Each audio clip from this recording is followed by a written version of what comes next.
Right, here we go. This was a video I was meant to record a while back, but because I hadn't done an update, the stupid system decided to go, no, fuck you, basically. Anyway, I'm trying to remember where the thing is. Yes, I think that's it. Yeah, the idea is basically just going through the BS. No, the law stuff, that was it. Law stuff. Just trying to remember. There it is. Encyclopedia and tutorials. Right. Let's start with personnel, shall we? Like I said, the idea is this is just going to be purely lore-based video, so I've also got quite a few tricks and stuff with me to help support, so I don't really dry up. Claude Wallace. Edinburgh Army, first lieutenant, age 22. Command of Squad E, for the city of Hafen in Gallia, keenly attuned to changes in climate and weather, graduated as valedictorian from the military academy. While seriously responsible, he has a spacey side to him, yeah, I get that, and enjoys watching the clouds. As a child, he was very timid and ended up failing someone he cared for. His enlistment was spurred by a desire to change this part of himself.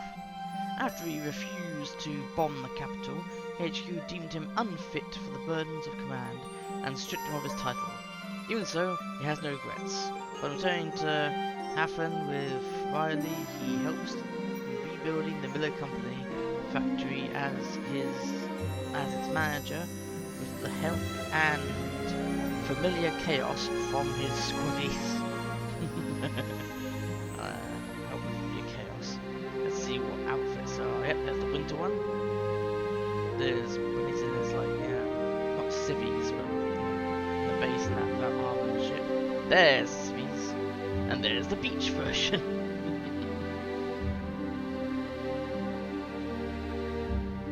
And you can't just move from this one, you have to go like this, down. Yeah, there's a lot of people to cover. Riley Miller, Edinburgh Army, 2nd Lieutenant, age 21, Squad E Grenadier. From the city of Hafen in Gallia, she seems to share some painful history with Claude. Brilliant, chipper, and prideful, she gets along with kids and she enjoys research and inventing, though her experiments can get a bit volatile. She resented Claude for a long time for his choices as a child. However, now that she sees how much he's changed, her bitterness is fading. Partly out of revenge, she spent time in Finland refining Ragnite technology to use against the Empire. Now she questions those choices. Despite her grave injuries, she manages to recover and return to Hafen. Claude proposes at the Star Child Festival, and she accepts with a quiet nod. Aww. As expected of a Sunday character. Yep, that's her usual uniform. That's her winter uniform, which, let's be honest, it doesn't really cover much, does it, for winter? I mean, you know, I wouldn't want to walk around with a skirt like that. Off base. Bikini episode. Don't know where she got the hat from, though. Raz! You fucking gave it. Well, we all know what happens, don't we? This is specifically a spoiler-filled lore, so, you know, venture at your own risk. Anyway, but yes, he died protecting everyone. Until they put him back to life, because I have the power to do that, apparently. Raz! Think about his full name. Edinburgh Army Sergeant, age 23, Squad E Fireteam Leader. From the city of Hafen in Gallia, a Darkson, he's athletic and very capable soldier. He calls himself invincible, short-tempered, but cares for his friends. Fond of girls, booze and cigarettes, though he decided to quit the latter. He still carried guilt over an old conflict with Claude, but the two of them have talked through it. Their friendship is now stronger than ever. He's had a crush on Lena for a long time now. He made an oath to protect her with his life, and he treats that pledge with uncommon seriousness. To save everyone from Four Cities' trap, he set out on a suicide mission. While the Imperials gunned him down, his final courageous charge saved Squad E. And he fucking did it like a master. He bloody, insulted the guy as well. He's just there with a cigarette in his mouth, fucking bleeding, knowing he's not gonna get out of it.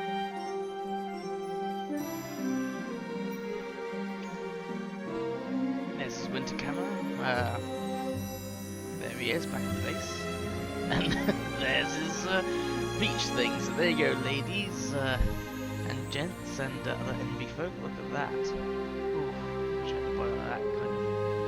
Actually, no, I see one right forward. I wish I had. Slim.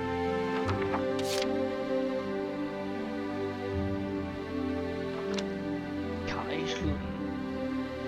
Edinburgh Army 1st Sergeant, age 23, Squad E fire team leader from the city of Hafen. Loves fresh baked bread, perhaps more than life itself. Her skill with the rifle has won her the nickname Deadeye Kai. She seems quite quiet and stoic, yet driven by some fierce sense of purpose. Though she calls herself Kai, her real name is Lena Schlun. She has switched places with her brother and entered E by assuming his position. She originally switched with the true Kai to spy on the Federation. However, she's slowly reevaluating her blind loyalty to her big brother. After the ceasefire, she and Angie hide their identities and live quiet lives together. Her love for Raz does not fade, helping her move. Aww. There's Winter Camo. There she is at the base without stuff on, the armor and everything. That's another one at the base. And there's her swimsuit outfit. Damn! That ass. So wait, what was the difference between those two things? Ammo, okay. Oh, that's without the ammo. Okay. Her off-base but without the ammo. Fair enough, fair enough. I thought I was missing something. Oh, Minerva and her bloody teddy bears. Minerva Victor, Edinburgh Army 1st Lieutenant, age 22, commander of Squad F. Where a senior lieutenant, she holds authority over all other squad commanders. Her father, a respected army official, ensured she kept high standards for herself. She values chivalry and honor, but she can also be quite stubborn. No matter how hard she works to better herself, she can't seem to surpass Claude. As a result, she feels an intense sense of rivalry towards him. The values spread to even the lowest ranking members of Squad F. They all trust each other. Her squad died with honor, fighting to protect her. She remained in the military after the ceasefire, putting her efforts towards rebuilding Squad F. She personally renamed the new tank Christelle.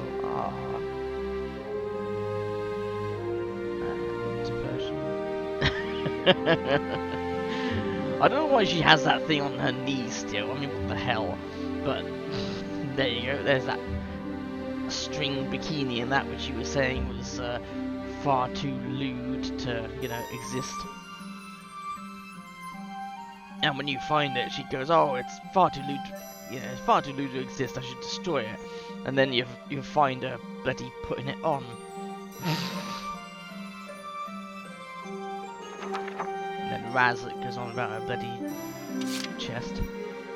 Miles Zarbek, Edinburgh Army Sergeant, age 20, Squad E tank operator. He's got undeniable talent when it comes to piloting and driving a tank. Claude was a senior in military academy and they earned high marks when paired in tank training. The duo won countless mock battles together. Earnest and a hard worker, he comes off as a model student. While calm and agreeable, he doesn't deal well with pressure, sometimes losing his cool. Not very athletic. He's not exactly weak, but tends to give up rather quickly and doesn't enjoy the pain that comes with physical exertion. After the ceasefire, he helps Claude rebuild the factory. He still keeps his camera close at hand, hoping to start a photography studio one day. Well, I wish him luck. And he has no alternative outfits. So we'll see from these people.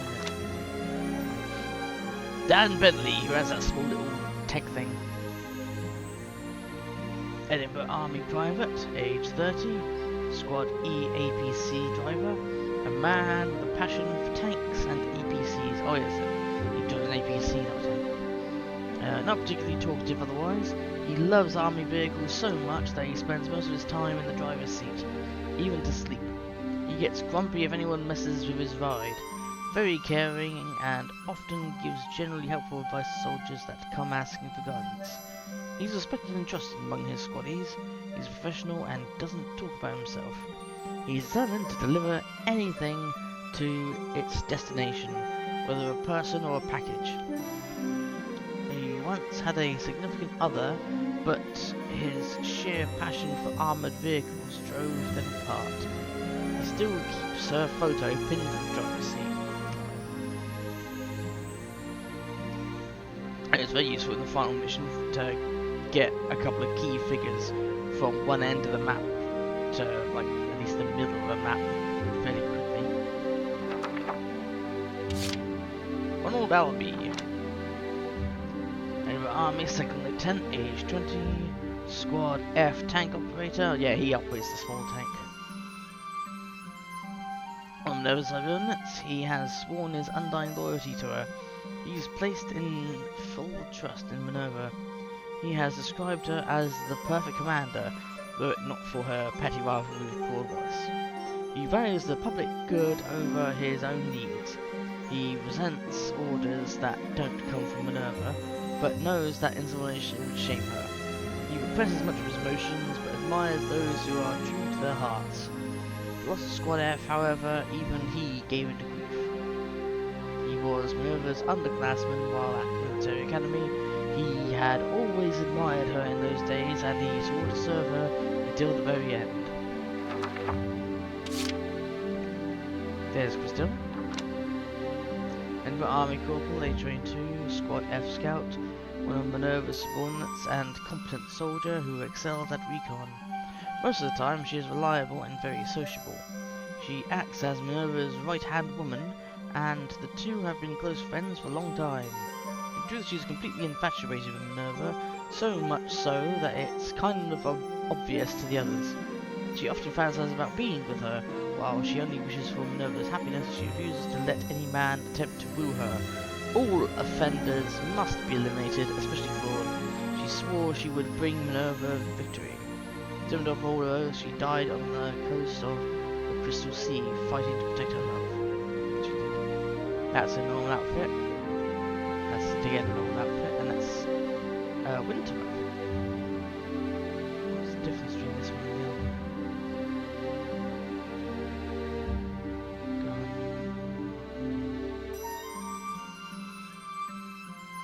Is there a colour difference or something?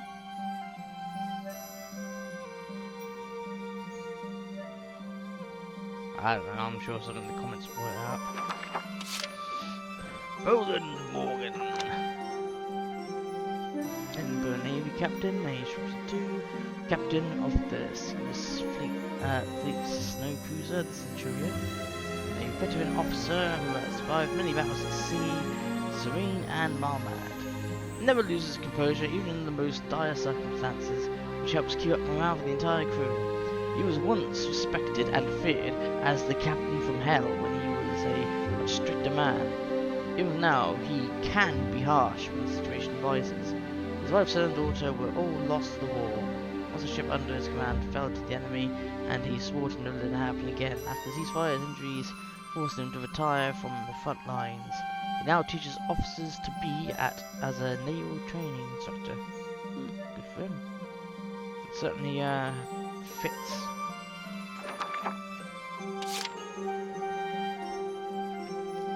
Mary Burnett. Edinburgh Pet Navy Navy Petty Officer, 2nd class, age undisclosed. Probably because it's none of your business. Radio operator of Centurion, calm, collected, and an unusually skilled chef to boot. She's become known as the crew's unofficial therapist. There's a certain gentleness to her demeanor that suggests an upper-class upbringing. She's a hard worker, and even when she is off duty, she can be seen cleaning and patrolling. No matter how tired she is, her smile never fades. She once had a fiancé, but he was killed in the war. She keeps the ring he gave her wherever she goes as a memento mori and as a lucky charm. Even as a teenager, she fought on the front lines. Her skills are as sharp as ever, and if any young hotshot gets too cocky, she takes them down a notch. Oh, I thought she had an alternative costume. I know some of the, I know some of the Navy members you can recruit. Oof. Enemy Marine Sergeant, 2nd class, age 18. The radar operator of the Centurion responsible for the route reconnaissance. A Darksan, after skipping several grades, she was quickly identified as a prodigy. Her technical skill won her a place in this crucial mission despite her age. She has a very serious personality and a strong sense of responsibility due to her harsh way of speaking, though not many people dare to get too close. She has poor social skills, but doesn't actually dislike talking to people. She wants to be close to others, but Marie is her only friend on the ship. She picked up a speech from a drill sergeant from her training days, mistaking this for formal military custom. She spoke abrasively to match. Yeah, which unfortunately was quite a problem because she'd scare people away. She'd be like, maggot! But she's trying to be positive and it scares people away because obviously it comes off like she's trying to be violent to them. There you go, there's a military garb. As a grenadier. And then the snow version of the grenadier. Let's see, I knew someone from Brian Haddock. Because he's an Asian man, he has to be a fish. Enbin Navy Lieutenant, junior grade, age 26. The chief navigator of the Centurion, considered something of a first mate. Enjoys gardening, a calm and logical thinker. His acerbic criticism can cause him to come off as negative, but he means well. However, part of him does dislike the army. Ever since his first mission, he's been aboard ships under Morgan's control. They've been through a lot together, and Brian idolizes him. There were times when he and Claude would butt heads. Gradually, he grew to respect Claude's strong will, and has begun to put trust in him. His room is full of carefully tended potted plants. When peace finally arrives, he dreams of keeping a beautiful garden next to the house. There you go, there he is as a scout. And there he is in the winter version.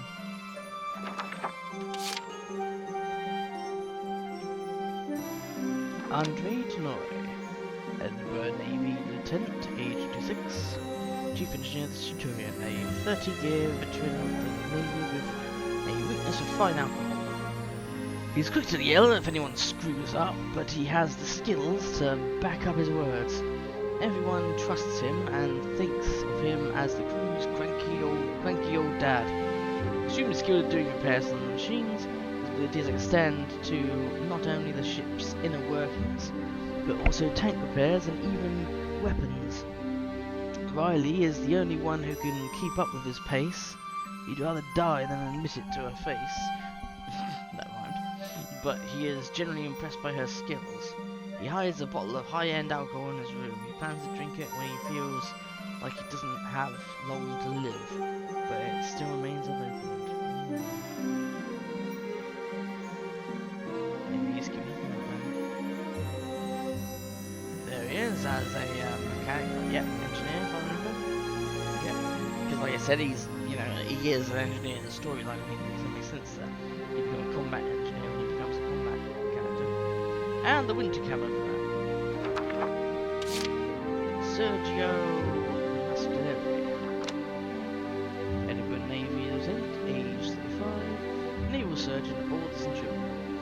muscular body puts soldiers to shame, but medicine is his forte. A hearty and friendly man who enjoys working out. He's known to be one of the strongest on the ship, and he's never caught so much as a cold. Previously worked as a pediatrician, he enjoys being around children, and they get attached to him in turn. He's become good friends with Angie. He's gentle by nature, but can be terrifying when angry. If a soldier tries to escape treatment, he hunts them down and ties them to the bed. He disdains anesthetic. Some say that survival rates have improved thanks to soldiers going to extreme lengths to avoid his excruciating treatments. There he is as a lancer with diversion. Try to do it one-handed. Always good.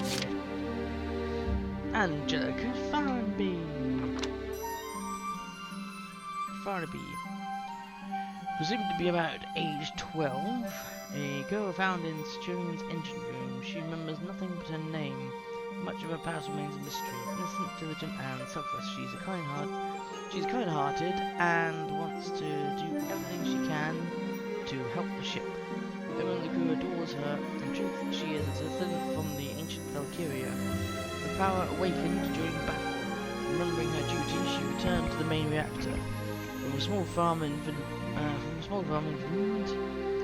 with her mother dead and her father turning to drink, she took care of her younger siblings. They grew up in poverty. Her dress was a gift from her father, a fine act of kindness from him. She prays that he and the rest of the family can live happily now. Well, I hope so. No, I don't know when they just gave her the coat just to get her warm. Because without her powering the generator, the heating was off. But they didn't actually know she was the one powering the generator, you know what I mean? Karen Stewart, medic. Edinburgh Army Corporal, age 17, Squad E medic. Eldest girl from a large family, she planned on medical school but enlisted to support her household. She's gentle and kind, and her smile is a welcome relief for many soldiers. Living with her father, grandfather, and brother has gotten her used to men. She is most often found in the sick bay. While she may seem spacey, she's a hard worker and acclimated quickly after some instruction from Sergio. Surgery wounds is her speciality. She'll happily perform immediate operations, even without anesthetic. She even does needlework in free time. She's skilled as a surgeon, but tends to struggle with pharmacology. This becomes obvious when she prescribed laxatives for a case of diarrhea. Whoops! Yeah, that's kind of the opposite effect you want. And there she is in the winter outfit. Ragnarok, the dog. He's a good boy. Age 10, squaddy rescue dog, male. Helps in rescuing wounded soldiers. Yeah, he sometimes appears, funny enough. He used to be a stray, but is extremely intelligent and exceptionally brave. Fearlessly runs through gunfire and even explosions. Won't leave a hurt comrade behind. He's very prideful and stubbornly refuses petting, mostly. It's common to see Rags running courageously through battle in order to save the wounded. The sight alone can boost any soldier's morale. These days, he stays close to Angie. Given how much smaller she is than Claude and the others, he's decided she clearly needs his protection. Formerly a sled dog of a team exploring the northern lands, once the expedition was over, the dogs were abandoned. Only Ragnarok survived.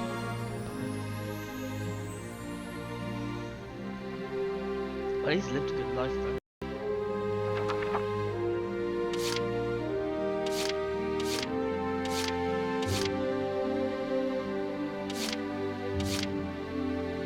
I've read that one. Right. Mika! Among the underground militia, Blue Rose. They keep in contact with the Federation, Imperial Territory, and provide information to Squad E. Firstborn child was due in the spring, but he was shot by an Imperial soldier during an operation. He died with his wife's name on his lips. Albert Miller, no image. Barney's father, researcher of magnetic compression technology and manager of the Miller Company factory. He and his family died when burnt down. While a dedicated scientist, he was also a doting father. He had something of an impatient side and often tried hitting his machinery to make it work.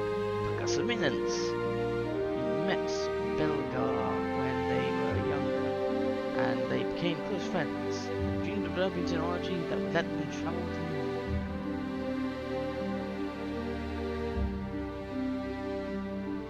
So it's kind of like him and Belgar are like,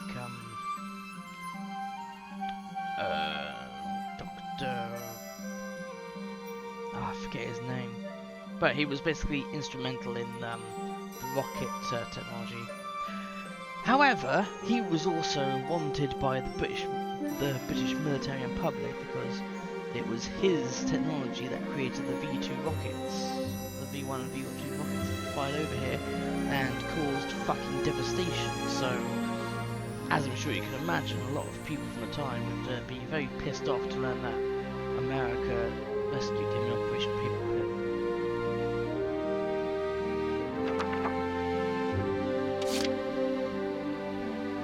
Heinrich Belgar, age 54, head of the Imperial Science Board and of XO, Experimental Weapons Squad.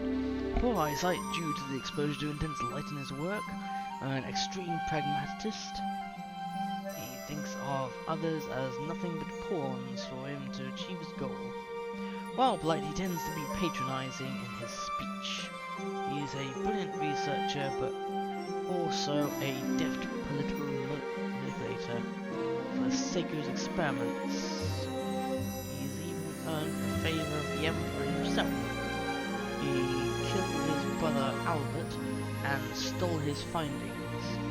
Though he regrets his actions, while jealous of his friend's genius, he deeply, truly admired him. He dreamed of an energy revolution using magnetic implosion technology, and one day he traveled the stars, but he failed and died in his explosion.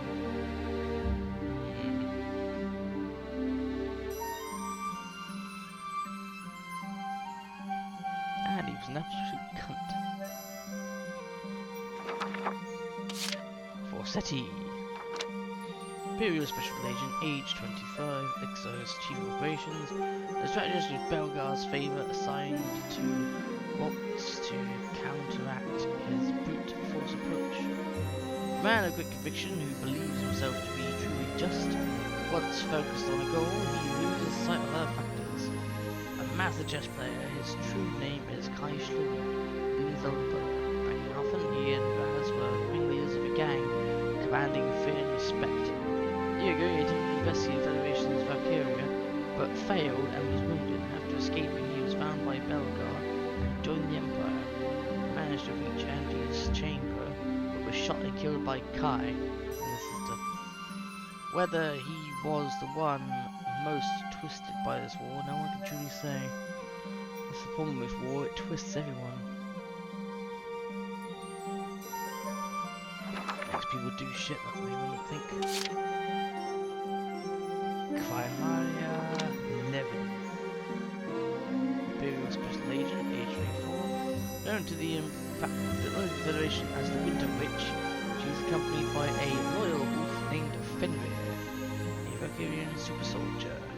She suffers from extreme inferiority complex and wants only to be needed.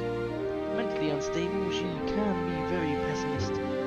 Her power is greater than any known Valkyria, but because she cannot control it, she is considered a failure, the strongest of the weakest, hates being alone, and longs for the company of others.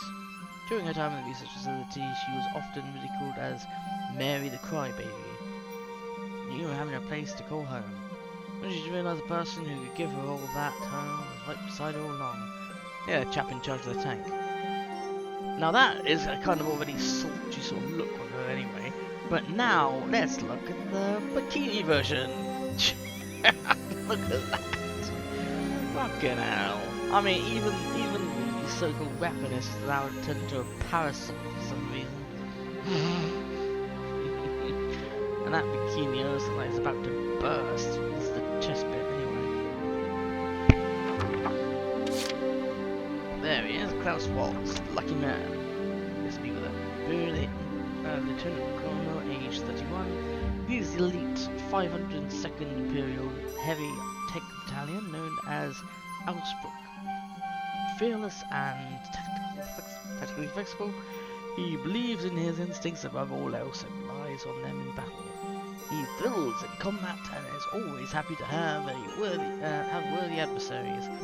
After being tested by Claude in their first encounter, he grew quite attached to him, seeing him as his greatest rival in the Federation. He's a bastard child of a noble family. After his mother died, he spent his life in the slums. He has no love for the Empire, only for his hometown. When returning home, Corona went with him. With his war merits and a Valkyria girlfriend, many call him the most dangerous man in Europa. I'd imagine so. Not only his war medals, but he's got a Valkyria girlfriend, which, you know, I wouldn't want to fuck with either of them. Nicola Graft. Fucking psychopath, these two. At least two coming up anyway. Imperial Scout Lieutenant, age 20, a member of the Experimental Weapons Squad XO. She and Chiara are taken in by Belgar at a young age. Extremely sadistic and truly enjoys psychologically torturing her victims, though tasked with overseeing Chiara and Chimera, she often harasses them. Though she and Chiara seem like they could be close, she looks down on Chiara as a symptom. They may be more alike than they'd ever admit. Just in calibrations done by Belgar, she's become a brutal and loyal soldier. However, she's also become very emotionally unstable.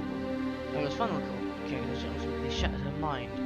Fixated on his words that failure would not be tolerated, she self-destructed.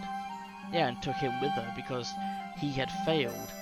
So failure is not, will not be tolerated. And because he failed, that fit into a programming that failure will not be tolerated.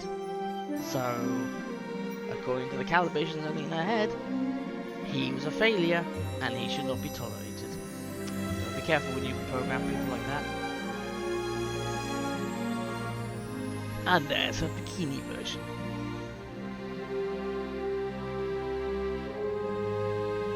Which almost looks kind of like a ninja with a scarf and that. So what's going on with her legs? Like those things, they're kind of like,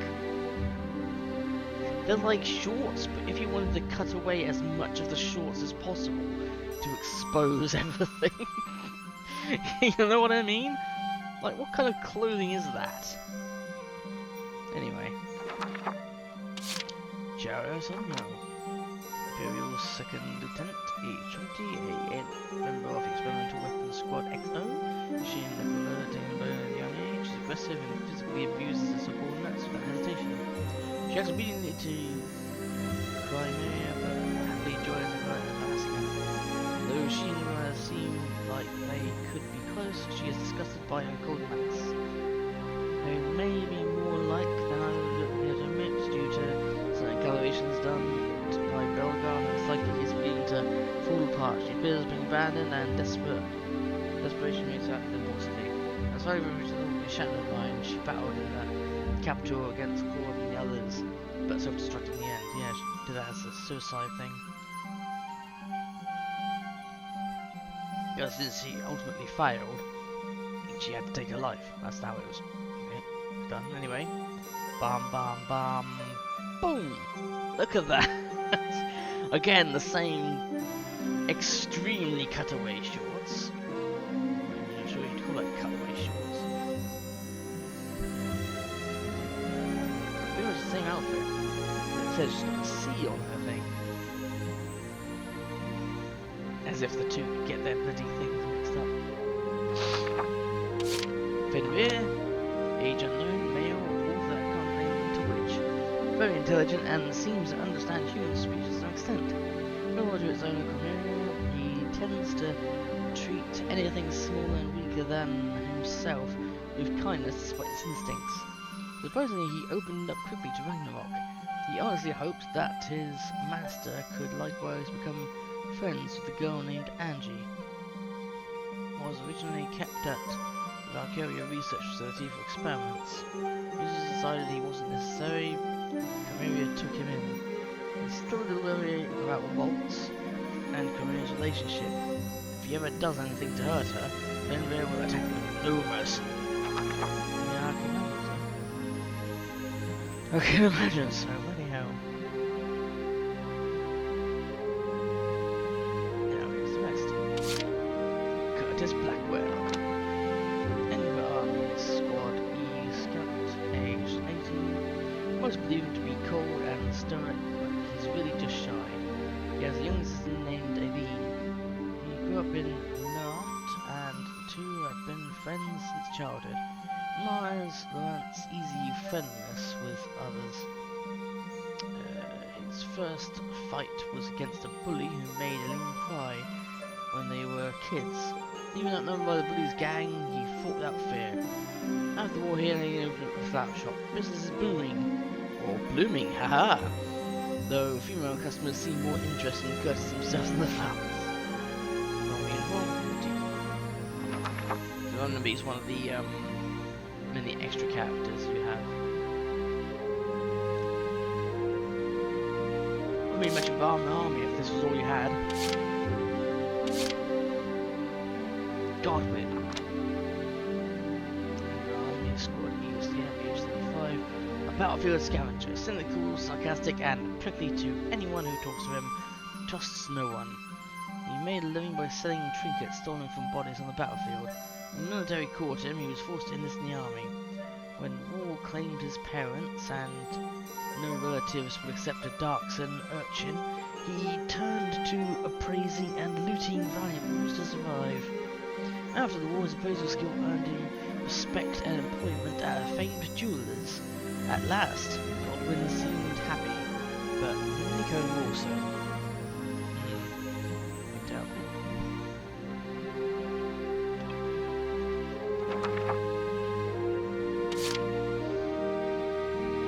Jester Mooney.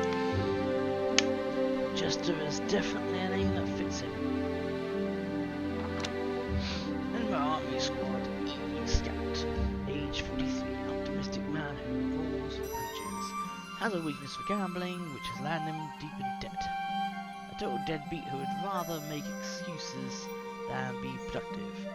Can't say no to a pretty girl, which never lands him in trouble.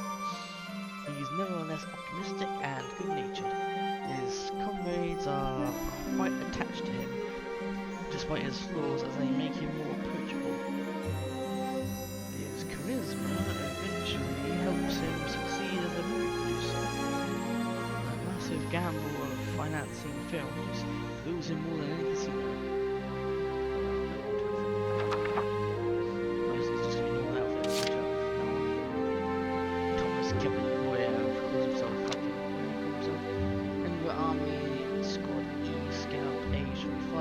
Man refers fantasy to reality and insists they even calls him Odin, god of battle, instead of Thomas.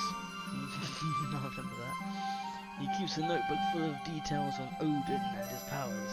He tends to sulk when its contents inevitably inspire laughter and or cringing. True, maybe you should have a look at Cringe-tober because there's a lot of cringing in there. In reality, he's very timid and lazy. However, after getting close to his squad mates, it appears he might be starting to change for the better. After returning to his hometown, he quits being shut in and works to help his family's farm. He now goes by Hades, god of the harvest. And that's not together. Rosetta Valeriana. This one was an interesting one last time I checked it out in that failed recording that never happened. Enver Army Squad E Scout, age 28. Presents as feminine, birth name is Rossano, fights to the end of the war and combat anti-Darkson discrimination. Wears women's clothing partly out of a genuine wish to look beautiful, but also in an effort to encourage others not to judge by appearances. Death of a dear partner taught her the cold truth: ideals are not enough to change the world. One must have the strength to drive them forward. Opened a bar after the war, hoping to spread mutual understanding. it swiftly rose in popularity thanks to its gender sympathetic bark. So yeah, she is a trans woman, which I had no idea because it's not really brought up that much. But yeah, she is a trans woman, right? There's a winter guy. There we go. Teresa Litch. Edinburgh Army Squad E Scout, age 19, a med school student who does become a doctor, very intelligent with serious, studious personality, knowledgeable about medicine, and a very skilled surgeon. Somehow she's extremely clumsy when it comes to doing just about anything else. Loves dissecting. In her case, the phrase "it's what's inside that counts" is quite literal, even when considering romantic partners. After the war, she continues to work in the army as a military doctor. A chance to dissect a human hasn't come yet, but she's very patient. Yeah, that bloody psycho woman. Oh, just obsessed with coke. Azusa Sugaki. Army Squad E Scout, age 24. Mild-mannered and sociable, prides herself on always repaying her debts.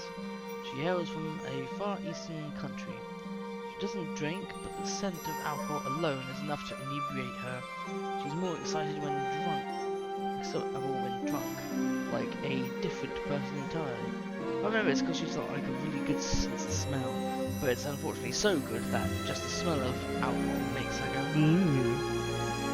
Interested, she is a spy for an eastern nation. She's grown to question her loyalties, but denies her misgivings and continues with her espionage. She eventually returns home after reports of relations souring between her homeland and Finland. Some say another great war is on the horizon.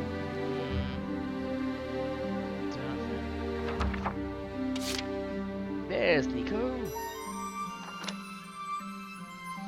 Nico Emery, Edinburgh Army Squad E Scout, age 16. An earnest, hard-working girl, very trusting and believes in her heart that everyone is capable of good. Angelic Smile has won her place in the hearts of many squadmates. Some have set their lives on more virtuous paths since meeting her. She believes that anyone can find salvation if they truly desire it. She enlisted hoping to erase the pain of those most affected by the war. After the war, she actively joins relief efforts for victims of war.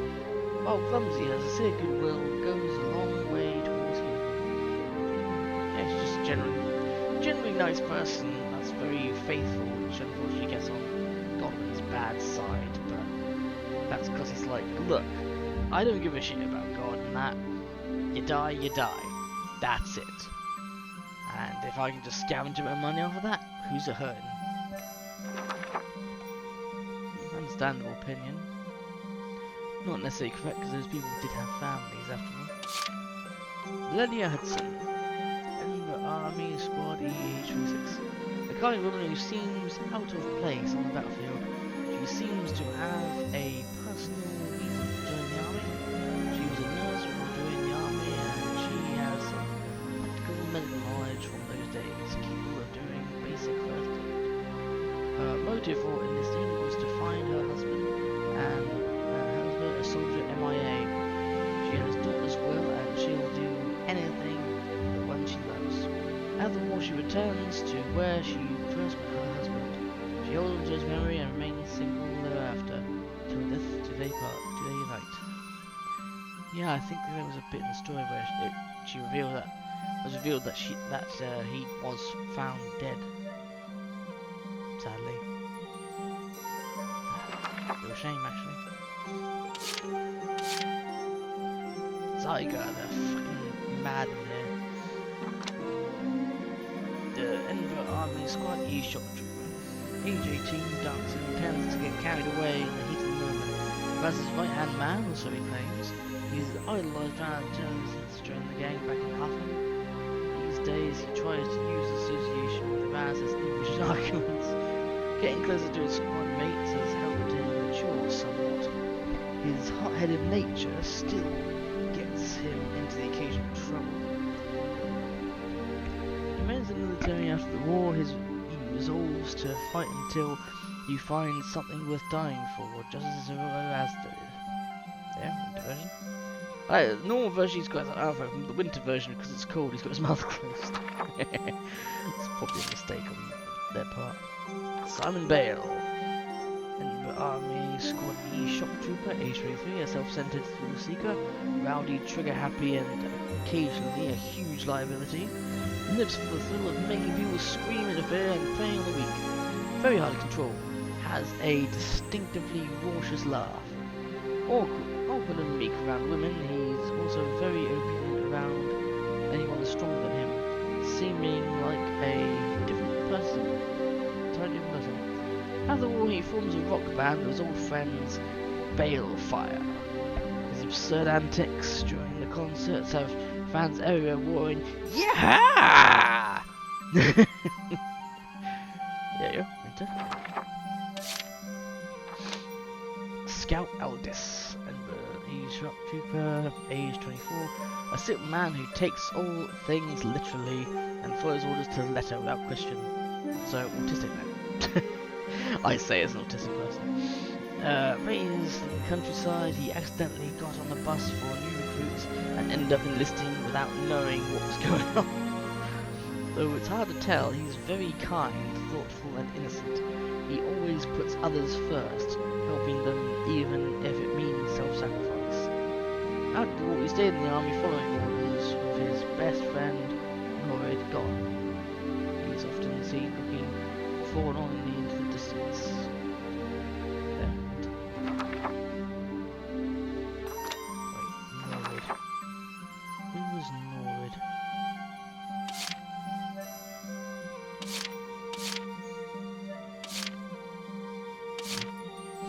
Stanley Barkley. In the Army Squad E Shock Trooper, age 19, energetic young man from Finland who faces everything with a smile. He's used to getting down, doesn't think too deeply about his decisions. He enlisted because he thought the idea of someone like him in the army would be hilarious. He cracks his jokes to try and bring a little cheer into the world of war. Of course, it's also partly because he loves comedy for its own sake. For sheer force of will, he broke into the entertainment business. Today's business reviewers note that he would do anything for a laugh, even that quick press risk.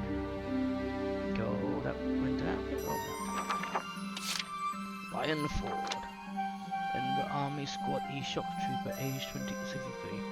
Why was I about to say 23? Skilled mercenary, rumours say that he appeared in large-scale wars and is his side of victory. His life revolves around war. As a child, he would carry ammo for his mercenary father and even perform assassination missions on his orders. His laconic demeanour makes him seem unfriendly, but he's not a bad guy. Just socially unfit for anything except combat. He's even literate. After the war, he was snapped by another military. When legends of his exploits finally stopped coming in, none could say if he died or returned.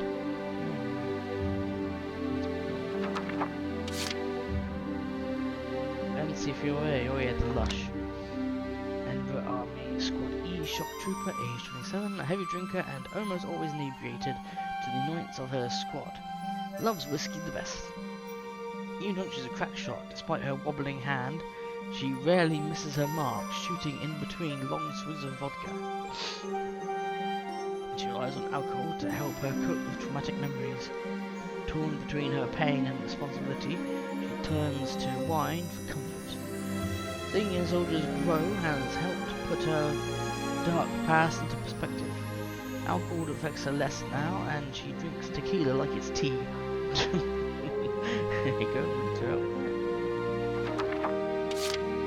Viola Bryce. In a military squad, Shock Trooper, age 20, a vicious warrior. She lives for combat and fights in constant search of even greater strength.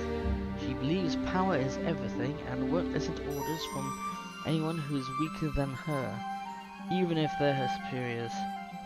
Her father raised her to be a perfect soldier after her mother was killed by Imperials. He hoped she would be the one to take down the Empire. After the war, she picked up martial arts to further her strength and ends up becoming a wrestler. fans are lauding the Violator's debut. Violator, I like that. Emmy Mystery. Army Squad East October, age 21. Is working as a mercenary and bounty hunter. Can be cunning, violent, and coldly opportunistic. She'll do anything for cash, even betray her friends. She's not very popular with her squad, but that doesn't seem to bother her much. Her poverty made her fixate on money. Her mother is currently hospitalized, and she never knew her father, who left in an early divorce. After the war, she moved back to help look after her mother. Her recovery is going smoothly, and Emmy's grown more relaxed in quiet country life. Flore Veloe. Nice quality super serious, straightforward, and somewhat stubborn, better or worse, like the latter. Master swordswoman, having studied the blade from an early age. For a time, she found fame in competitive fencing and similar combat sports. Though she had reservations about using a gun, she's changed her mind with the help of Mabel and Rebecca, both of whom are now dear friends. The skill of firearm doesn't mean she's forsaken the sword. She still studies forms of swordplay, and she's planning a trip to Eastern lands. Winter. If I remember, she's a noblewoman, and I believe she might be secretly related to this person, but it's only just a theory. Valkyria Blanchard. In your army squad, you shot 4 years younger than. As from this, we are an Iron Mask. Whatever her reason, she's always talking about it. Has some melancholy air about her. She isn't necessarily shy, but she seems to prefer not to mingle much with the other squad mates. She wears a mask on her father's orders, wishing for her happiness, her mother ceding all parental rights and remaining living in the slums. With newfound courage, she discards her mask, leaves her father's house, and finds her mother. The two of them now live in the countryside. No, that's good for her, really. Lily Ashley. Oh yeah, she's like, dark, very dark, goth personality. Member Army Squad, East Trooper, age 18, extraordinary unlucky girl, disaster and calamity seems to follow her wherever she goes. That's all secret, learn to take certain satisfaction in her own bad luck. If nothing else, she's extremely mentally resilient. She doesn't have many friends, but she tries to stick close to people she likes. Right now, her favourites are, unfortunately, Odin and Jimmy. Taking advantage of her sense of bad omens, she becomes a fortune teller. Apparently, she has a 100% success rate, but only to predict the fool's fortune. That's not good, is it? Lawrence McLeod.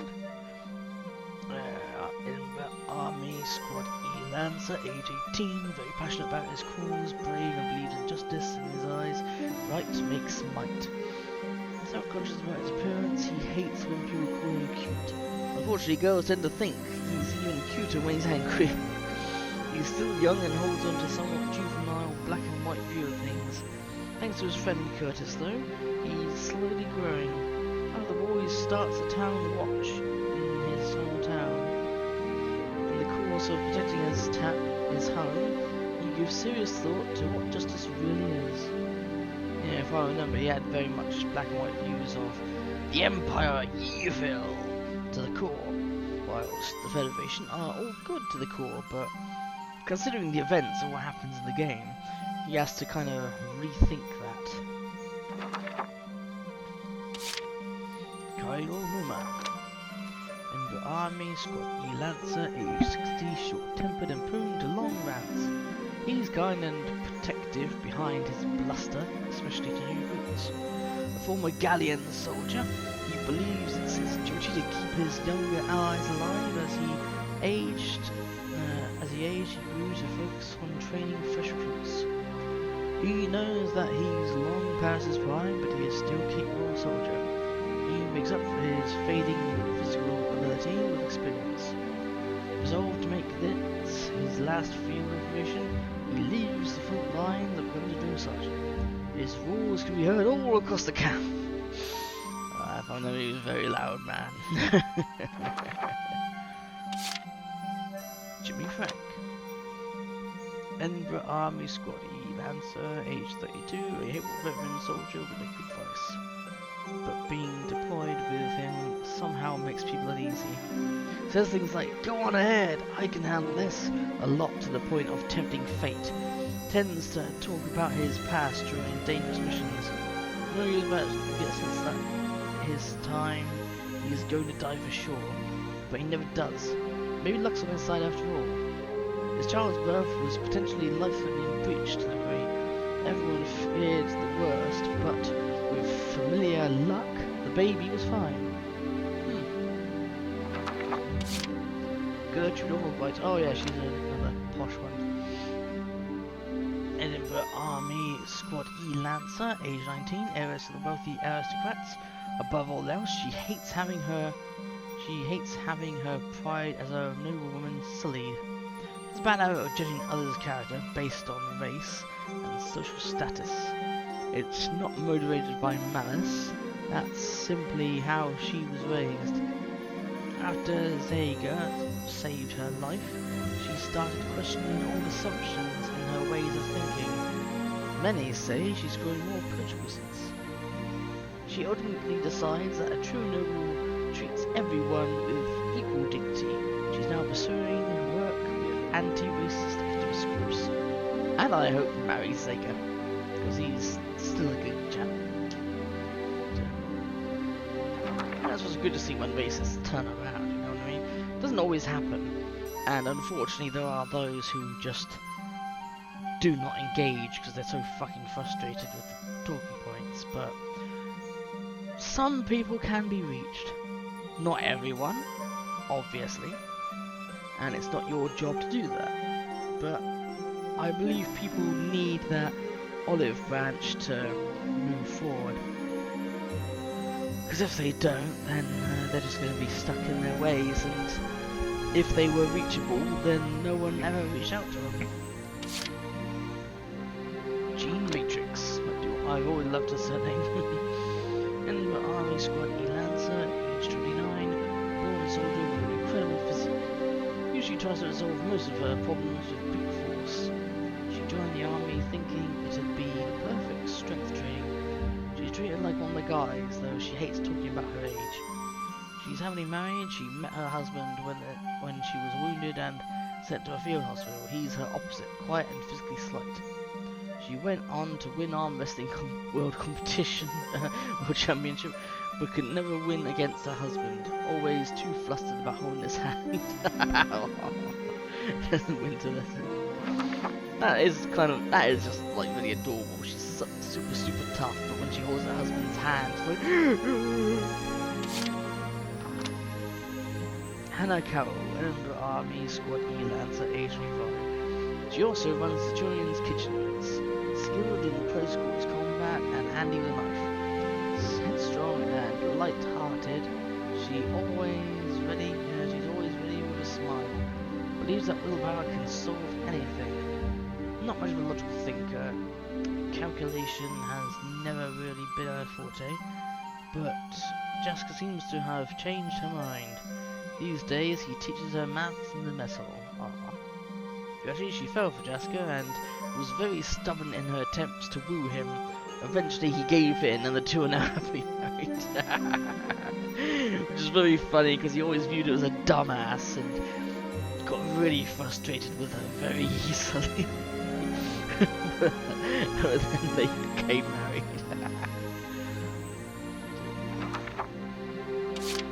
Brittany Scarlett, Army Squad E Lancer, age 42. A single mother who others turn to for life advice, particularly the other younger women in the squad. Cares deeply for her daughter Becky and constantly writes home to her. She enlisted to ensure her daughter would grow up in a peaceful world. Her ex-husband abused her, leaving her abiding distrust of men. She hates selfish men in particular, and will never hesitate to call them out. After the war, she returned home to her daughter, Millennia's words fresh in her mind, she considered diving back into the dating pool. Well, yeah, I'd suggest so. She's quite yummy, mummy. Wouldn't you all agree?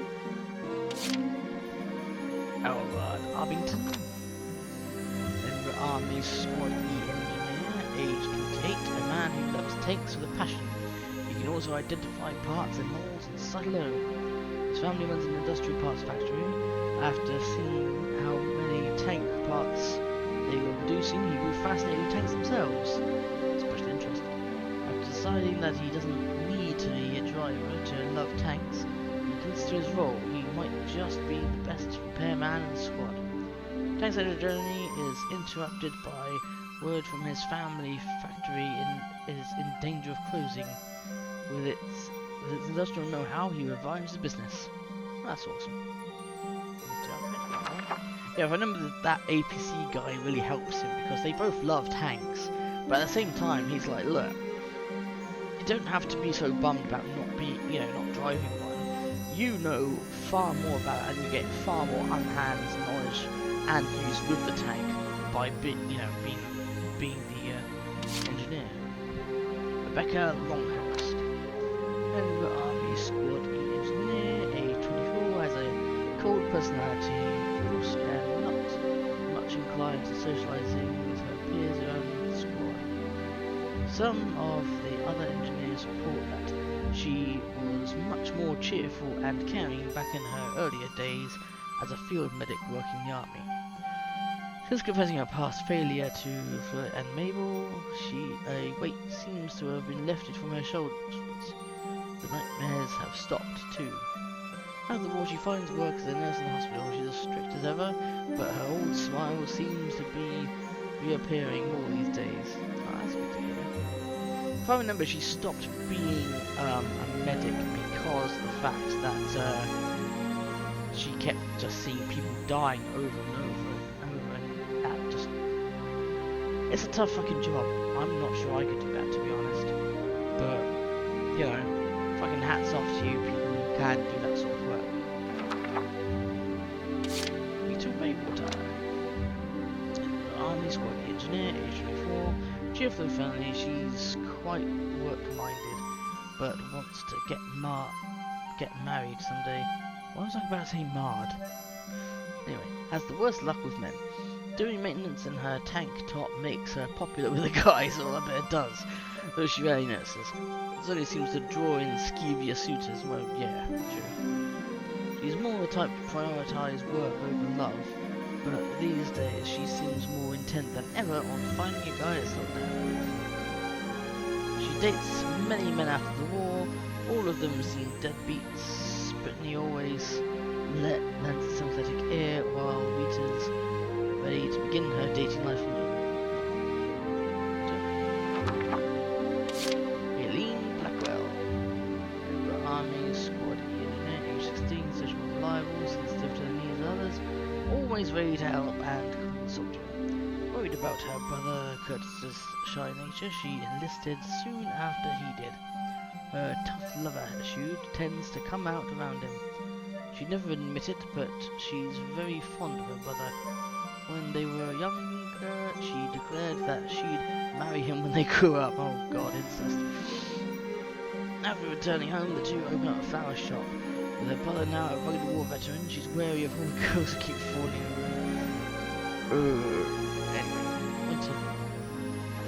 anyway, it's nice that they stayed together and had a flower shop thing together. And it also makes sense she's being this good sister by checking out the women and checking them out. But still.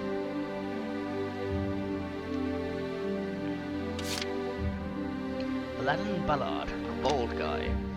Army Squad E sniper, age 24, self-proclaimed feminist and protector of women. He fights with his trusty sniper rifle, Sergeant Isabella. He named his gun after his first love, who was killed by an Imperial soldier. In naming it, he made an oath that no more women would die on his watch. Once possessed of flowing locks, he shaved his head after losing to Kai in a sniping competition. Each day's shave reminds him of his resolve. Kai leaves the army without giving him a rematch, but he doesn't seem too bothered. he's just as determined to defend Ruin and just as bold. You should have just given up on that, surely. Alright, Saria. And Army Squad E Sniper, age 24, a gentle lover of nature who lives life at his own pace, live in the northlands, surrounded by trees. When lost in the forest, Lone Wolf helped him find his way. He longs to live like the wolf, wild and free. This is to defend the natural world. He is popular with women, but he's never really tried dating before. His extreme love of nature usually ends up driving ladies away. After the war, he returns home to the north. Some say that he can be spotted running through the wilds, accompanied by a pack of wolves. And naked too, I assume. Winter. Lionheart Stretch. I forget the name. Forget how to pronounce it. And Army Squad Sniper, age 45, 5'1", condescending. Though not of royal lineage, people refer to him as Prince Charming. Born to a wealthy family in Gallia, athletically and academically gifted, he was offered a post in the Royal Guard, but joined the army instead. As did you, I guess.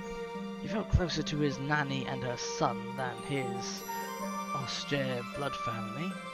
With them missing, he's joined the army in an effort to track them down. He finally finds his nanny and her son in a remote border village. Despite opposition, he manages to return with them to House Storch.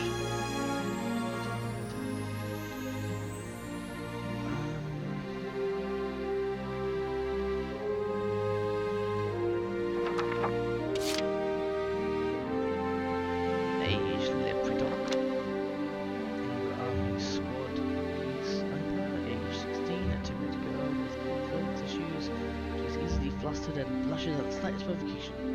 Moved to Edinburgh to escape the encroaching Imperial invasion, she and her friends listed to free her homeland from Imperial occupation. Can be brave, she sees friends in danger. Can be brave when she sees her friends in danger.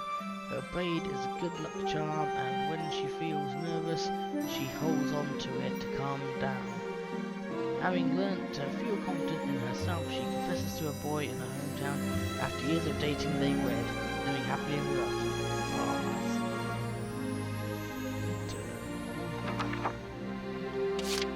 Mabel Drake. Army Squad Sniper, age 19, daughter of a wealthy family, famed legacy of Mongol soldiers, was raised in military training. Sophisticated, quiet, and passionate, when angered, she falls back on logic, and even if things escalate to violence, she never throws a punch. In truth, she's very kind and caring. Her strict outlook gives people the wrong impression, but her squaddies are coming to better understand. She now aspires to become a military officer, though many are baffled that a soldier of her caliber carries a teddy bear printed rifle holster. Can we actually see that, or no? It is quite cute when they see the little holster thing she's got, and it's got like a teddy bear on it. It's quite adorable. The winter one and the normal one. Not there either. Ben Smith. Oh yeah, this guy is the Terminator. And Army Squad unit, age 46, named Strowshot, roughly means scrap metal. Quiet, aloof, and emotionally inscrutable. In his service, his missing body parts have been replaced with metal prosthesis. Some say he fights more like a machine than a man. He's now a machine. He's now more machine than man. He's on the battlefield searching for a place he can finally die. But after meeting Luther and Mary, he seems to have more of a reason to live. His journey of war continues even after the ceasefire. Now, though, he searches not for death, but for anyone in need of protection. Just Scarlet. Army Squad age 32. So mathematically minded that he ascribes almost everything to formulae. Extremely logical, informal maths professor, he didn't consider himself that attached to the school, but he still hangs on to an old photograph of him and the students. He didn't put much stock in willpower. He finds a new perspective in teaching Hannah.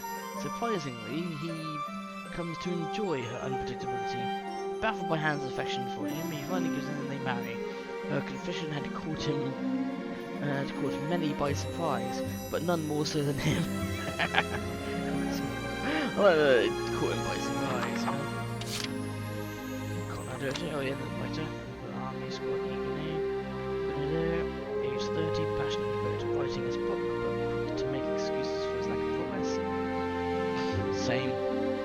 His aim is to write a non-fiction account of the war. Cheerfully accepts even dangerous missions for the sake of book-worthy experiences. Married, his wife was apparently exasperated by his obsession with his book, but she seems to remain supportive of his storied pursuits. His debut novel is met and bemused reactions to the fictional-sounding squad mates, such as a scout intent on dissecting allies reviews the split. Well, yes, we've just covered her. She did exist. He's not lying. He's not making shit up.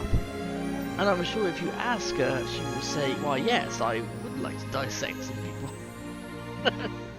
she's not like, you know, shy about it. She'll fucking tell you, you know. She'll fucking ask if you want to go on the dissection table so that she can do a bit of exploratory surgery.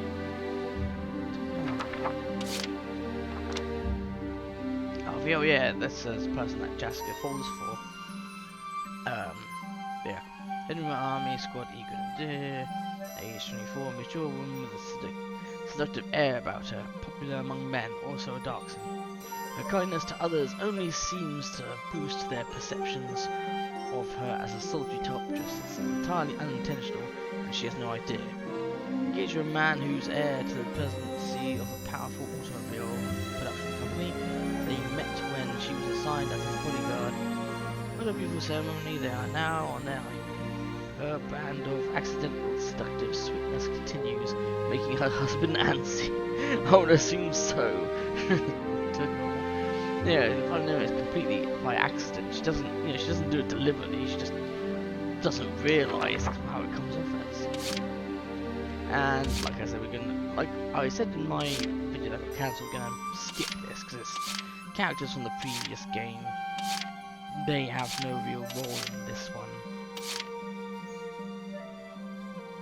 Same for those two kind of as well.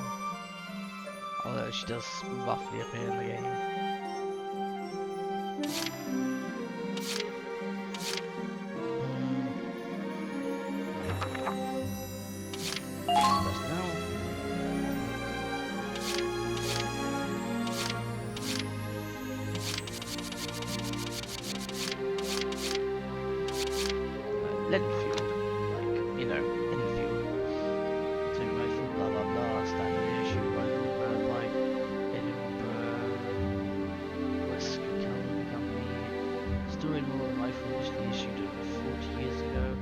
Design has gone through multiple changes and multiple offshoots models since.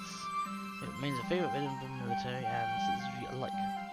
Despite it is equipped with the newest model incorporating the semi-automatic fire, even with its attachments, its weight is manageable thanks to primarily composed of wood.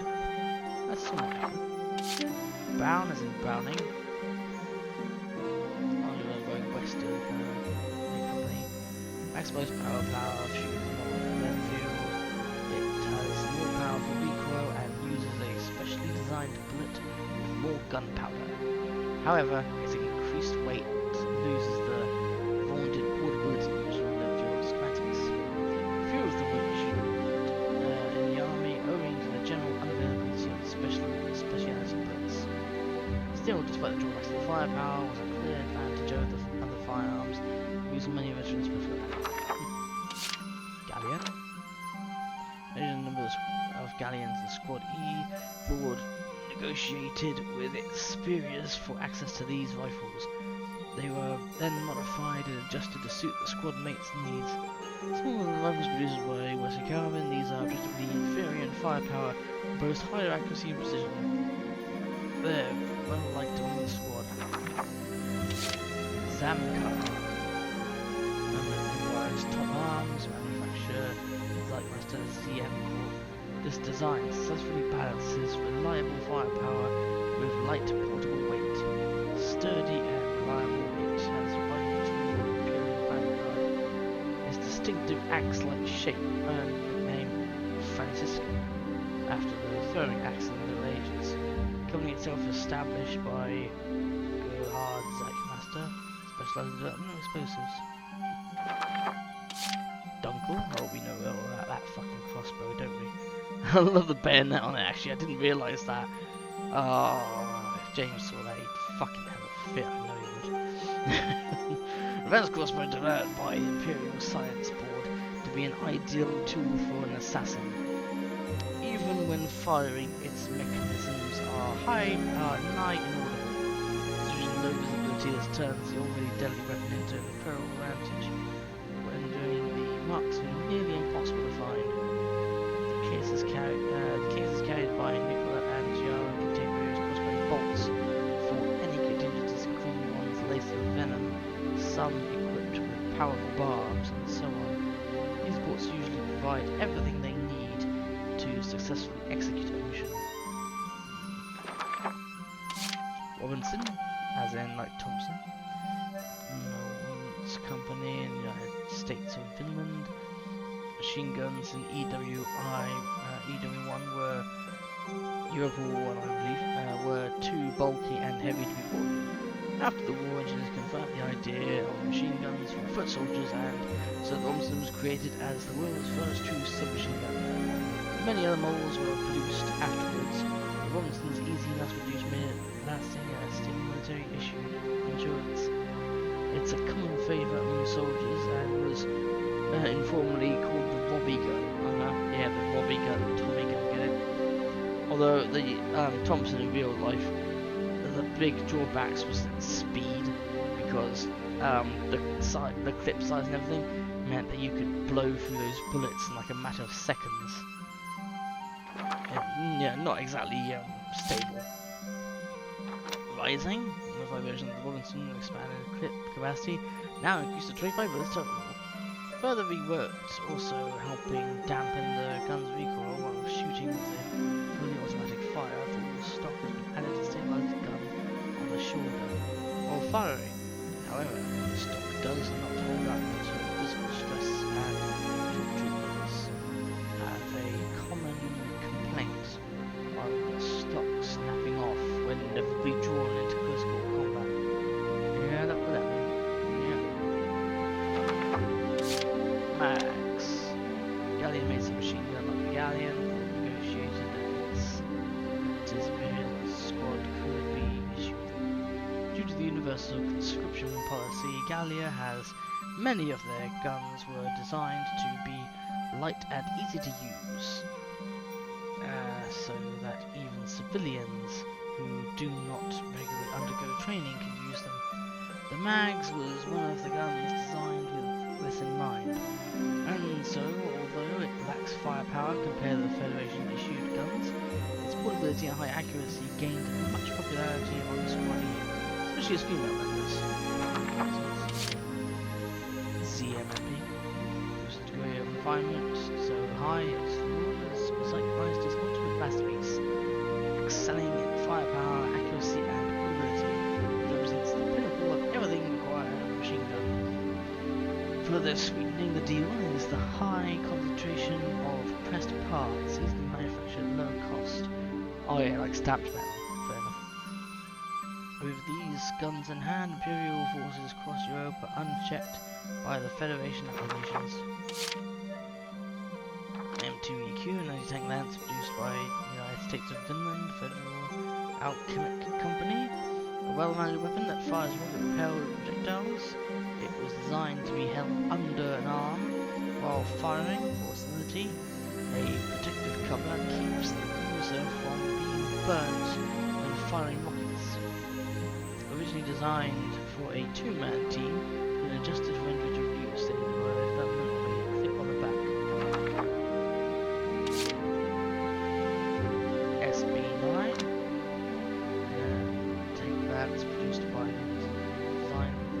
firing accuracy in mind.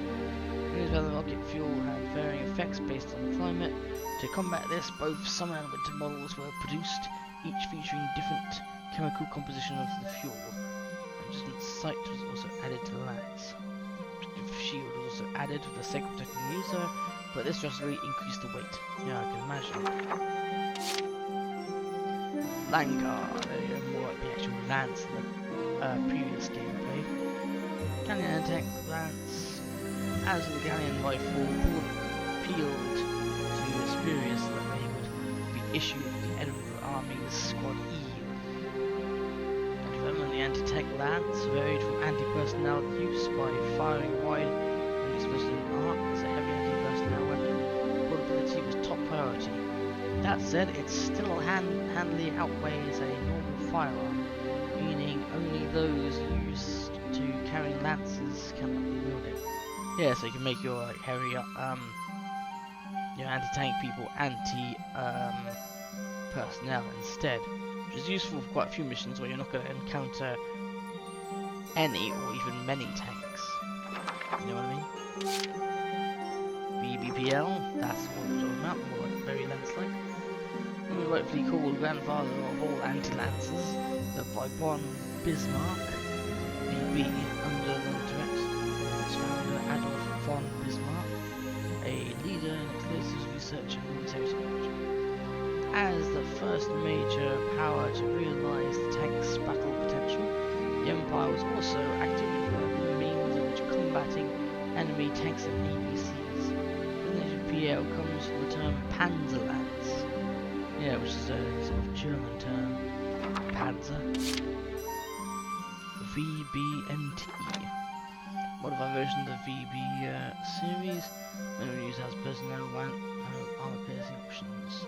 It allows soldiers to provide artillery support through infantry, while still maintaining the anti-tank lance's portability. Shields have been added for protection, but due to this, the weight of the lance increases significantly. One is that lances can handle this weapon efficiently. LF Wasp. We have move right into the zone.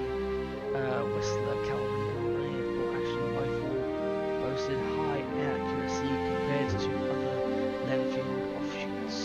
Its original schematics are based off of civilian hunting rifles.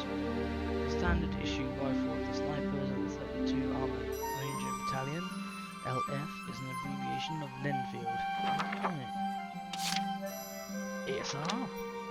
There are no true sniper rifles. Standard rifles with high accuracy are hand-picked from the Lenfield production line, modified with scopes to serve as Federation's snipers' firearm of choice. The LF ASR was one of the first rifles specifically designed for snipers.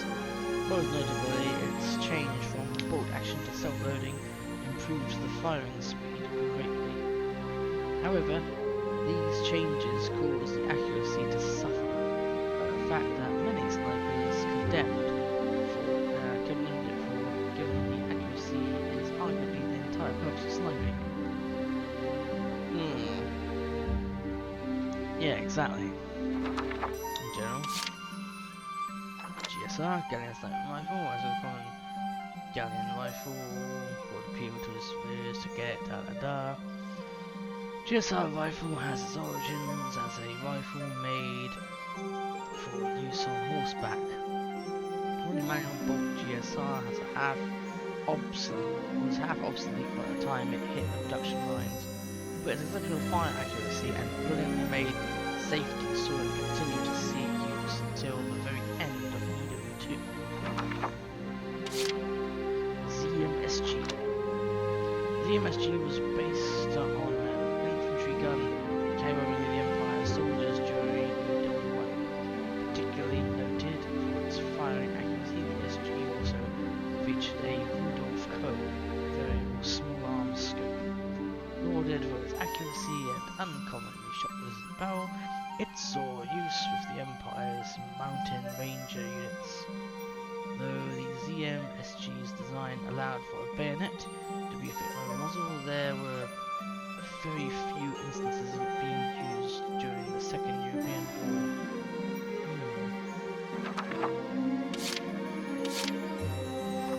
The Sanders. The Sanders was an noticeable weapon developed by Finland's Forest National Arms Factory, as the army could not supply an artillery vehicle for every infantry unit. This portable grenade launcher became an invaluable alternative for soldiers of the front lines. The downscaling of the mortar size is thanks to a Ragnite compression firing mechanism device designed by Riley Miller, military engineer. Through these designs, a mortar was once required. A full team of operators can now be carried by a single soldier. The Elias shows marine at 81mm, but the rounds contain more explosives with great firepower. More has been added to the barrel, removing the need to balancing the fins and the shells. Anything changes, the rounds now look more like regular mortar rounds. Unfortunately, its accuracy cannot match other versions, but the increased blast radius makes up for it. The Hartman, is the anti-personnel one, bringing forward national arms, a modified version of the Sanders, we were to improve its low accuracy, and the mount is comprised of 2 legs and the base. Oh no, it's an anti-armor version. It did much to improve its accuracy, but also increase its weight in turn. Although its manufacturers claim it's designed to be carried by a single soldier, many choose instead to take it apart or transport it by vehicle. As a result, it was never considered portable by most militaries. VBGW, this thing, von Bismarck, which will name VB Granatwerfer. VB was put a great deal of effort into developing its own mortar, but they struggled to reduce its size while preserving firing range. The Empire abandoned these attempts and instead tried to reverse engineer Federation models. Though lacking their advancements in Ragnite fuel refinement, they struggled to develop a comparable firing system.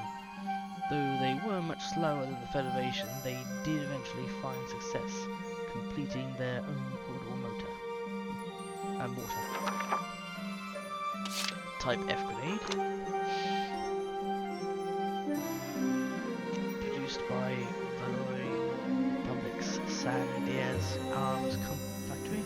Thanks to its mass production, many were exported to other countries including Edinburgh and Finland, the latter of which managed to develop their own grenades based on the Type F1. It's been labelled with a great number of nicknames from all over the countries and export to, but the popular choice seems to be calling it the fruit-based, named like the pomegranate, the ragnapple, and the boomberry. Funny because it doesn't look like a pineapple grenade, does it? It looks more like the old German stick grenades. VBWF, what the fuck is this thing? Similar in basic construction is used elsewhere. This friction fuse hand grenade is an official standard of the Imperial Army's European territory. So, the time delay until detonation can be adjusted via the dial or screw on the side of the device. Most users will then deviate from the timing that had been drilled into them over the course of their training. Makes sense? Yep, flamethrower. Or flammenwerfer. That's what my friend likes to say. A small flamethrower developed by a chemical weapons research group with the Finland Army. An additive has been put into the fuel to increase viscosity, allowing the flamethrower to produce more intense flames. Its range also increased by 20% over the previous model. The two-letter name is an acronym for Flame Whip. No, it uses Flammenwerfer in the German term. There you go, Imperial one. Flamethrower attachment was made specifically to combat enemies hiding in trenches and combat bunkers. Yeah, that's true.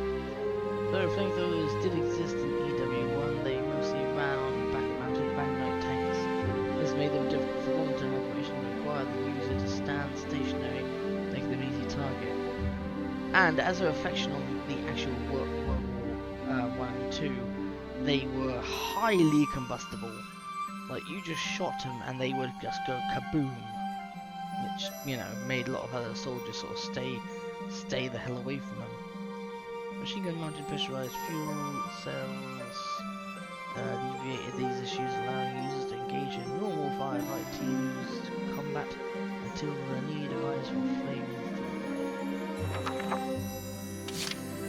Yellow, which is a main launcher attachment, yeah. Fits on the barrel of the rifle. They were designed to fit proprietary rifles. The grenades they launched were from variants as those were the best grenades available.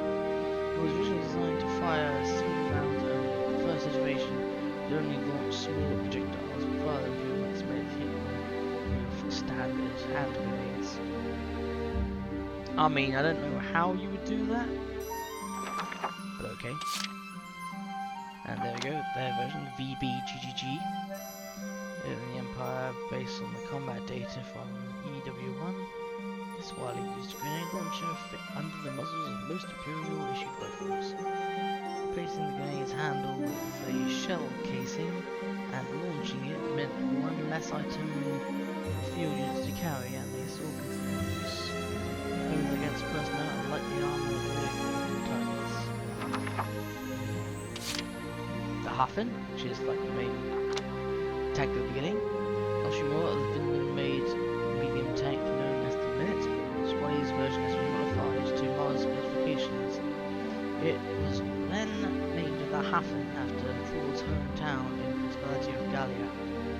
Cannon rounds are stored on the side of the tank, an artifact of its outdated design.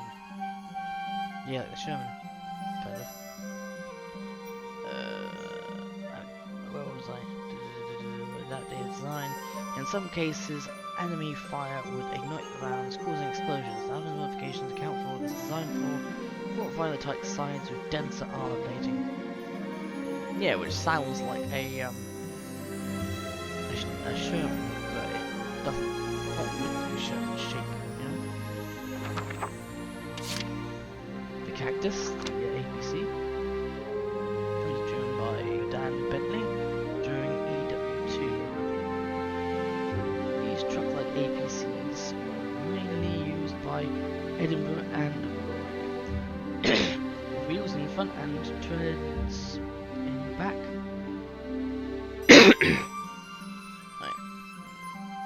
They often joined tanks for utility roles like towing, transport and scouting. In some cases they functioned as mobile command centres. At the time, armoured vehicles were known for the steep learning curve required to master their lever-based driving system. These half-trucks were equipped with steering wheels for intuitive driving, making them highly valuable assets in the army. I think part of that might be due to half-tracks, because, you know, half-tracks did eventually become kind of redundant, sadly. That said, they did find use in other areas, especially after the war. A lot of them were repurposed into agricultural machines, like those half-track bike things. Glory! Squad F's light tank, a Gallian model famed for its impact in the battles of EW1. Despite its age, the design is still in use across Gallia and many other European countries. Its weapons can be reconfigured depending on the situation. After learning the tank's exploits in EW1, Ron applied for permission to name the tank after its former success. We never obliged, and so the tank was officially named Glory. Standard Federation tank, just a little bit like the Harper. Well known as the Minute, these made up the bulk of the Federation tank forces, lowering costs and easing the manufacture. Its model was finalized just before the war's beginning. The name derives from Minutemen, civilian soldiers in Finland's war for independence. The gathered tanks evoked images of Vinland's amassed colonial militiamen, and to parallel their namesakes, who were said to be combat ready at only a minute's notice. The army could assemble a great number of these tanks quickly. Yeah, as we saw lately, and in later levels where you get loads of Vulcan. Oh, that guy's big, badass tank. So they are a heavy tank called Alpha. Despite weighing over 50 tons, the Ragnite engine in the drive allows continuously variable transmission and thus high mobility. Due to countless speed tests it went through development, speed was a high priority for the engineers who devised it. It has a rotating turret and has excellent firepower. During Exile, the tank was further upgraded with the Science Board's cutting-edge technology. This reminds me of one of those big old anti-tanks that the Germans made, but it didn't have that turret in front. Now this is the upgraded version. Modified Valkyria support. When Chimera's Valkyria powers are at its highest, the shot size is really powerful but widespread and hard to direct. The antenna on the tank's cannon can absorb and retain some of her power, allowing the tank to fire a stream of concentrated energy. Its destructive power is beyond any mundane ordnance, capable of vaporizing an iceberg in one shot. Oh yeah, I think we saw that. It's ridiculous. Oh, this fucking thing. The Lofus. And the final battle of the game. All those different cannons and fucking machine guns on it. Amphibious tank contained within Exo's massive submarine, named after an anglerfish. Designed as a last line of defense, it's reinforced with anti-blast armor, thick engine to withstand a Valkyrian bomb for safe observation from a blast from within. Though only for short periods of time, its design allows for total submersion. Valkyria exploited this to sneak aboard the Centurion unnoticed. Yeah, see, like, you've got a massive, big old cannon at the back there. You've got two other mounted cannons on it, one at the back of it, another one on the side, and then another anti-tank one there, and then two smaller anti-ones at the bottom. Two other anti-personnel ones there. And that big fucking gun blows all kinds of shit apart, so it's better to take care of that. Another anti-tank gun on the side, and again, 3 more anti-personnel things, so it's difficult to get towards it to get up there and destroy the things. Yeah, so yeah, it's fucking filled with fucking turrets. It's a bastard of a vehicle. It really is. It's a bastard of a vehicle to deal with. Yeah, you try and climb on this fucking thing. Standard light tank, before the outbreak of EW2, these tanks saw considerable use throughout it. Taking the stage just as tanks began to see use of high morale units able to work in conjunction with troops on foot. This market defined the epoch. By the beginning of EW2, however, they were showing signs of age and were outclassed by the Federation's counterparts in terms of frontal firepower. Yeah, that's true. The medium tank, which was slightly improved and has extra turrets. As Imperial Gold standard in EW2, tank designs over 12,000 of this model were produced by 1935, most of which saw actual combat. It offers a solid balance between power, armor and mobility at an exceptionally low price, making it highly versatile variants. The variants were made to suit a wider range of combat needs, and its ubiquitousness led Imperial soldiers to associate it with home, calling it the fatherland. The heavy tank, look at that bastard. Heavy tank's powerful, relatively long artillery cannon and front-mounted, wide-muzzled fixed cannon combined to form a shockingly effective frontal offense. A small magazine mounted at the turret's rear increased the number of rounds the tank carried while using large interchangeable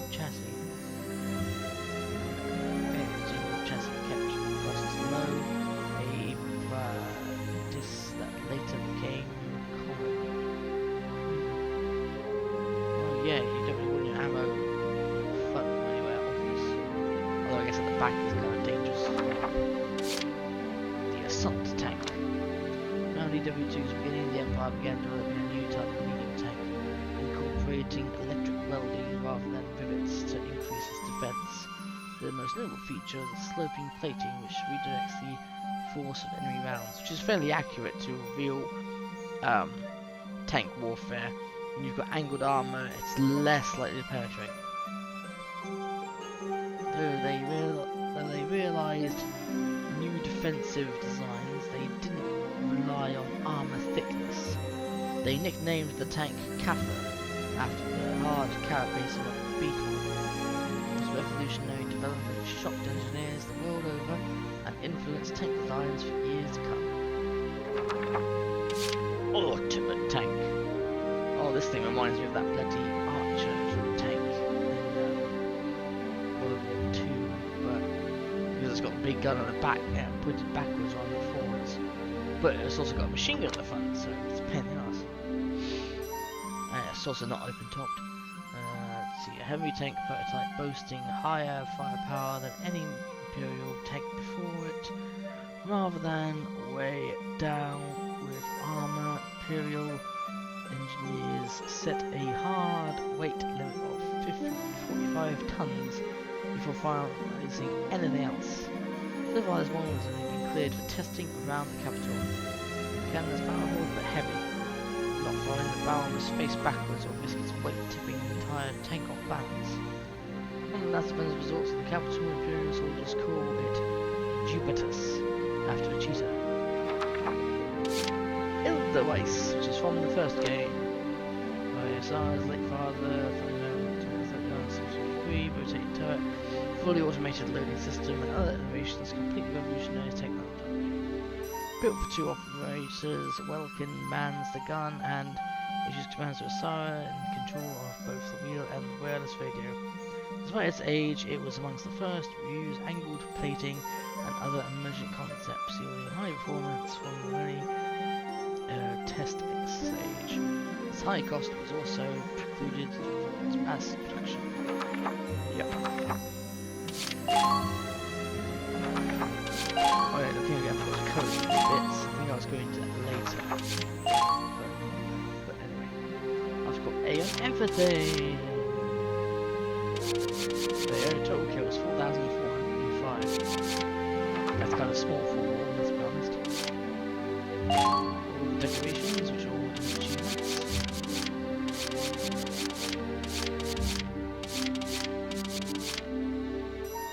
On the battle to capture Fort Crest, there was a fortified gate at the door at the front of the mill.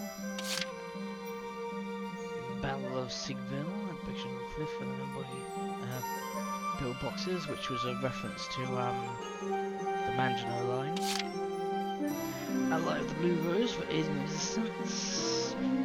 The Azure Flowers.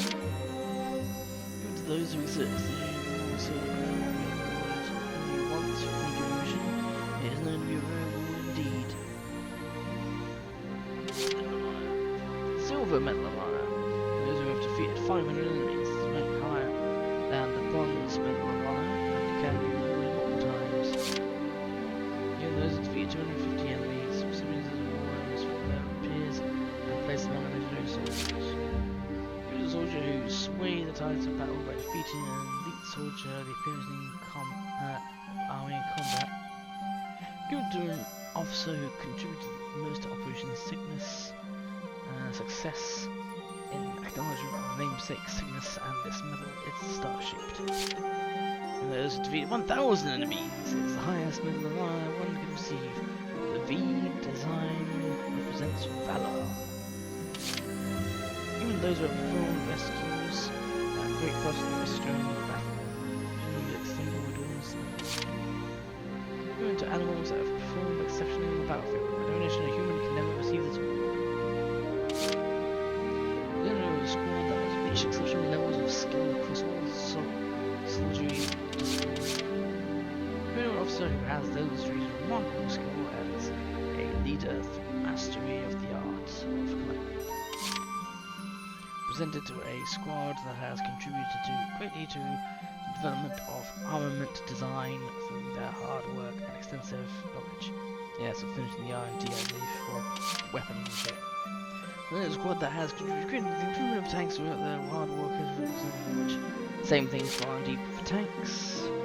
Then a squad that has demonstrated unparalleled skill and teamwork. Each model has a unique design for the squad. That's what will be done. Eastern Theatre Service Mill, given Operation Northern Cross and Operation Cygnus, those battles across the Eastern Theatre until the campaign's end. Meteor Service Mill, Federation Reserve contributed greatly to the victory of the battles. Federation flag design gains award. I think that's for different ranks, this one now. Distinguished, presenting those who have displayed exceptional skill and valor. Considered the best of the battalion. Federation's most prestigious award given to the greatest heroes of the Federation, those who have shaped the course of either to itself. I think that's for getting A's and everything. Not more excited than I thought it would be. I think I'll end that now and I'll just make another.